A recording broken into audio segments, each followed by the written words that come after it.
Salut à toi et bienvenue dans cette nouvelle vidéo où je vais aborder un thème assez paradoxal pour te dire que apprendre à aimer la frustration, c'est la voie la plus courte vers le bonheur.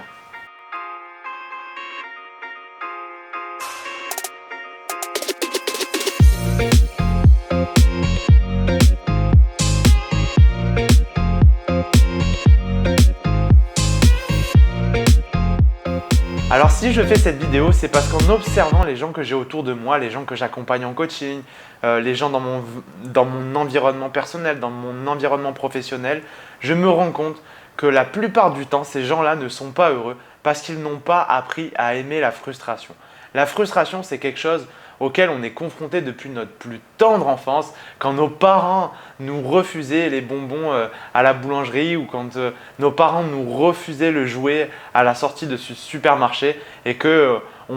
n'aimait pas ça. Et ce que j'avais vraiment envie de te dire, c'est que apprendre à gérer et à aimer la frustration, c'est déjà une première voie vers la gestion de ses émotions. Et plus on a été confronté tôt à apprendre à gérer sa frustration, plus on sera capable d'apprendre à gérer la frustration plus tard dans notre vie d'adulte, que ce soit dans un contexte professionnel, que ce soit dans un contexte de couple, que ce soit dans un contexte de relation sociale. Et que vraiment, apprendre à gérer cette frustration, c'est apprendre à créer de meilleures relations, à avoir des relations plus saines, que ce soit avec des personnes ou avec un projet. Et ça m'emmène du coup sur la deuxième idée de cette vidéo, c'est de te dire que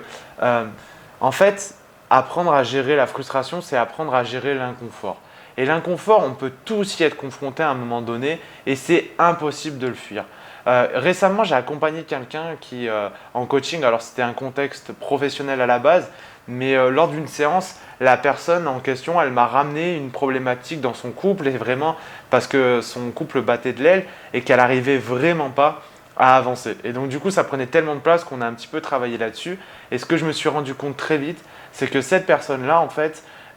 elle n'aimait pas du tout la frustration liée à l'idée d'être en couple et à l'idée que la relation dure. Parce que forcément, être en couple, ça n'a pas que des avantages. C'est bien les 2-3 premiers mois, c'est génial, on ne voit pas les défauts de l'autre, on ne voit pas les défauts de la relation, mais plus une relation évolue, et que ce soit dans le couple, mais aussi dans une relation professionnelle, que ce soit dans un projet professionnel aussi, plus quelque chose évolue, plus on va être confronté à des difficultés, plus on va être confronté à de l'inconfort, et plus on va générer chez nous, on va avoir un sentiment de frustration lié à tout cet environnement qui est un petit peu compliqué à gérer parfois. Et vraiment, la cause du mal-être de cette personne, je m'en suis rendu compte très rapidement, c'est qu'elle ne supportait pas la frustration, elle aurait aimé que tout soit parfait, que tout soit grandiose et que tout soit comme au départ, entre guillemets. Sauf que ça, c'est clairement impossible. Et ce qui crée son mal-être, finalement, ce n'était pas tellement la situation en tant que telle, ce n'était pas forcément les agissements de son conjoint, mais c'était vraiment la perception qu'elle avait de la situation. Et la perception était créée chez elle de la frustration. Et du coup, vraiment, ça m'emmène à te dire que aujourd'hui, c'est impossible, clairement, c'est impossible de créer de grandes choses, d'avancer vers ses objectifs si on n'est pas capable de gérer sa frustration. Et ça, c'est valable peu importe ce que tu projettes dans ta vie, peu importe les objectifs que tu as dans ta vie. Ça peut être de créer une famille, ça peut être de faire un tour du monde, ça peut être de créer sa boîte, ça peut être d'être salarié dans une entreprise. Peu importe ce que tu fais, peu importe tes objectifs, tu devras apprendre à gérer la frustration. Car plus un projet va avancer, plus un projet va évoluer, plus tu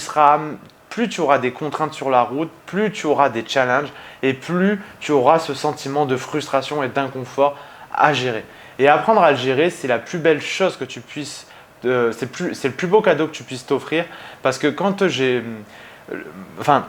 rencontré des sportifs de haut niveau, j'ai rencontré des entrepreneurs à succès et franchement, le point commun qu'ils avaient, c'est que ces gens-là, sur la voie de la réussite, ils avaient eu énormément d'inconfort et énormément de frustration à gérer. Et ce que je me suis rendu compte sur ces gens-là, c'est que leur bien-être personnel ne dépendait pas du nombre de difficultés qu'ils avaient à vivre et du nombre de frustrations qu'ils avaient à gérer. Parce qu'en fait, ils avaient fait complètement évoluer leur rapport à la frustration et ils ne voyaient plus du tout la frustration comme quelque chose d'inconfortable, comme quelque chose